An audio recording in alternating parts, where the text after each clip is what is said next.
आज मैं आप लोगों को इलेक्ट्रोस्टैटिक जो 12 का काफी ज्यादा इंपॉर्टेंट चैप्टर है, इसके अंतर्गत मैं आप लोग को बताऊंगा विद्युत बल के लिए कूलॉम का नियम। ठीक है, विद्युत बल के लिए कूलॉम का नियम। इसके अंतर्गत कूलॉम महोदय ने एफ का मान कैसे डिफाइन किया ये मैं आपको करके दिखाऊंगा। ये काफी ज्यादा इंपॉर्टेंस है, आप समझने की कोशिश कीजिएगा। उम्मीद है कि आपको समझ में आएगा। हम लोग जानते हैं कि दो सजातीय आवेश एक दूसरे को प्रतिकर्षण करते हैं तथा दो विजातीय आवेश एक दूसरे को आकर्षण करते हैं। आकर्षण और प्रतिकर्षण बल आवेशों के परिमाण तथा उनके बीच के दूरी तथा उनके माध्यमों की प्रकृति पर निर्भर करते हैं। इससे संबंधित कूलॉम महोदय ने एक नियम का प्रतिपादन किया जिसे कूलॉम का नियम कहा जाता है। उसके बाद उन्होंने एफ का मान भी निकाल के बताया। तो आइए मैं आपको इस वीडियो में कूलॉम का नियम क्या होता है, इसमें एफ का मान क्या होता है, मैं आपको निकाल कर दिखाऊंगा। सबसे पहले हम लोग समझेंगे कूलॉम का नियम। तो ध्यान दीजिएगा, कूलॉम का नियम क्या है।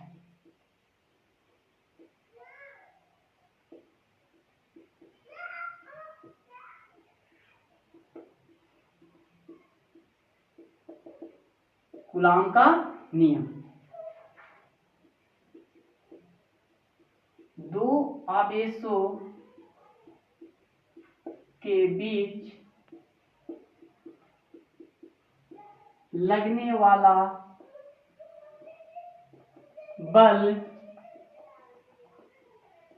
दोनों आवेशों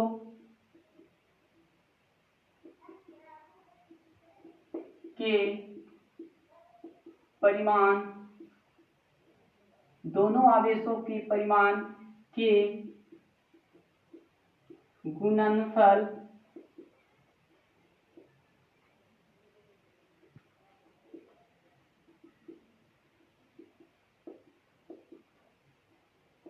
गुणनफल के समानुपाती तथा उनके बीच के दूरी के वर्ग के व्युत्क्रमानुपाती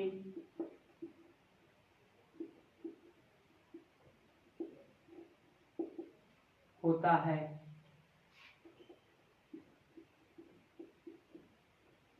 देखिए कूलॉम महोदय ने क्या कहा, दो आवेशों से संबंधित उन्होंने क्या कहा, देखिएगा, दो आवेशों के बीच लगने वाला बल दोनों आवेशों के परिमाण के गुणनफल के समानुपाती तथा उनके बीच की दूरी के वर्ग के व्युत्क्रमानुपाती होता है। क्या कहा उन्होंने, फिर से देखिएगा, दो आवेशों के बीच लगने वाला बल दोनों आवेशों के परिमाण के गुणनफल के समानुपाती तथा उनके बीच की दूरी के वर्ग के व्युत्क्रमानुपाती होता है और इसी को कहा जाता है कूलॉम का नियम। क्या कहा जाता है इसको, कूलॉम का नियम। दो आवेशों के बीच लगने वाला बल दोनों आवेशों के परिमाण के गुणनफल के समानुपाती तथा उनके बीच की दूरी के वर्ग के व्युत्क्रमानुपाती होता है और इसी को कहा जाता है कूलॉम का नियम। उसके बाद इन्होंने एफ का मान कैसे निकाला, यहाँ पे दो तरह का शब्दों का प्रयोग किया गया, बल यानी एफ और उसके बीच की दूरी आर। तो ये दोनों के बीच क्या रिलेशन होता है, आवेश बल और एफ के बीच क्या रिलेशन होता है, उन्होंने कैसे इसको डिफाइन किया गया कि दो आवेशों के बीच बल का मान कितना होता है और कैसे डिफाइन किया। आप देखिए यहाँ पे मान लेते हैं हम लोग,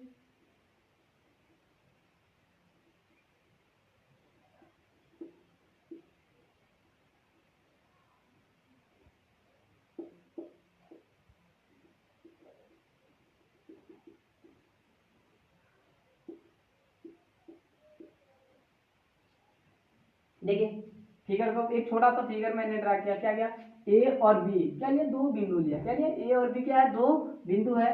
बिंदु ए पर Q1 आवेश तथा बिंदु बी पर Q2 आवेश को रखा गया है। दोनों कितने दूरी पर रखा गया, आर दूरी पर, यानी कि ए और बी जो बिंदु है कितने दूरी पर रखा गया है, आर दूरी पर रखा गया। उनके बीच बल कितना लग रहा है, ये बल लग रहा है। तो इसी एफ बल का हमको मान निकालना है। इस फिगर को कैसे डिफाइन करेंगे, Q1 और Q2 दो आवेश है जिनको बिंदु A और बिंदु B पर रखा गया है, जिनके बीच की दूरी R है तथा उनके बीच लगने वाला बल क्या है, F है। और इस F बल का ही मान हम लोग निकाल के डिफाइन करेंगे। तो देखिए सबसे पहले इसके बारे में लिखते, माना कि बिंदु A और B पर Q1 तथा Q2 आवेश को, माना कि बिंदु A और B पर Q1 तथा Q2 आवेश को R दूरी पर रखा गया है, जिनके बीच लगने वाला बल F है। मैंने क्या बोला, बिंदु A और बिंदु B पर Q1 और Q2 आवेश को रखा गया है, जिनके बीच की दूरी कितना है, R है तथा उनके बीच लगने वाला बल कितना है, F है। और इस F का ही मान हमको निकालना है, किसके अनुसार, कूलाम के नियम के अनुसार। अब चलते हैं हम लोग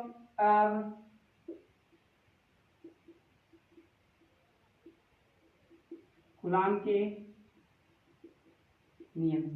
कूलाम का नियम क्या कह रहा था, दो आवेशों के बीच लगने वाला बल आवेशों के परिमाण के गुणनफल के समानुपाती। आवेश का परिमाण कौन है, Q1 और Q2।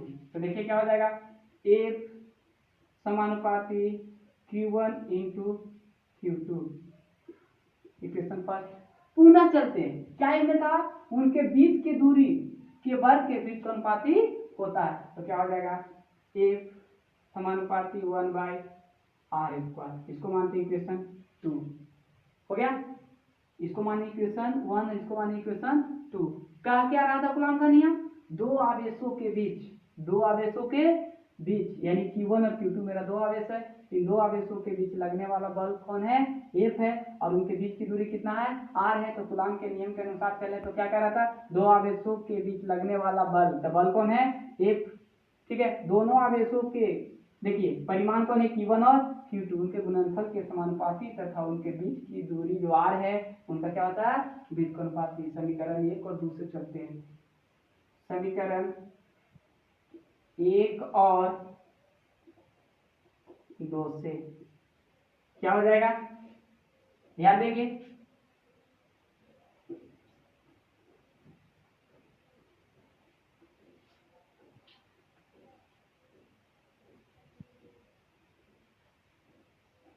देखिए समीकरण 1 और 2 से तो क्या हो जाएगा, 1 समानुपाती Q1 इंटू Q2/r²। अगर दोनों समीकरण को हम लोग कंपेयर करेंगे तो ये मेरा परिमाण नहीं, देखिए होगा कि नहीं होगा, होगा ना।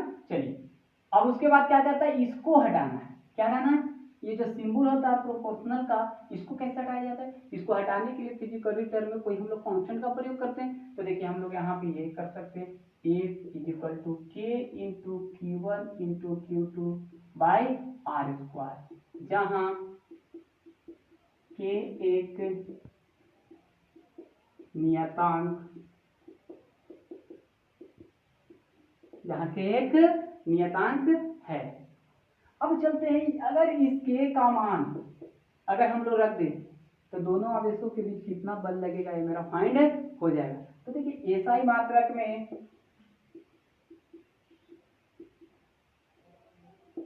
मात्रक में K का मान कितना होता है, 1/4πε0। क्या था, 1/4πε0। तो चलिए भाई K का मान अगर होता है तो इक्वल टू कितना आ जाएगा, 1/4πε0 Q1 इंटू Q2/r²। दो आवेशों के बीच लगने वाला बल का परिमाण कितना होगा, F equal to 1/4πε0 Q1 into Q2/r²। क्या हुआ, कितना मेरा बल निकल गया, कूलाम के नियम के अनुसार चले। कूलाम का नियम क्या कह रहा था, दो आवेशों के बीच लगने वाला बल दोनों आवेशों के परिमाण के गुणनफल के समानुपाती तथा उनके बीच की दूरी के वर्ग के व्युत्क्रमानुपाती होता है। इसी कूलाम के नियम से हम लोग दो आवेशों के बीच कितना बल लगता है वो हम लोग निकाल के डिफाइंड कर दिए। किसी को कोई समस्या है नहीं ना? चलिए तो मैं आपको और बताता हूँ कि एप्सिलॉन नोट क्या होता है। एप्सिलॉन नोट निर्वात में या मुक्त प्रकाश में प्रवैधता कहा जाता है। क्या कहा जाता है, प्रवैधता होती है। जहां अगर आपसे कोई पूछे कि ये जो आप लिखे हैं एप्सिलॉन नोट ये क्या होती है, इसको हम लोग बोलते हैं जहां एप्सिलॉन नोट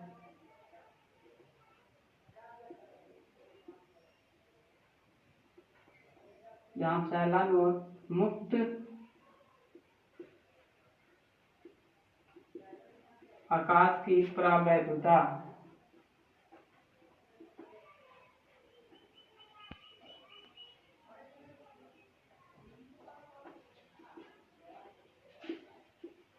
कहलाता है।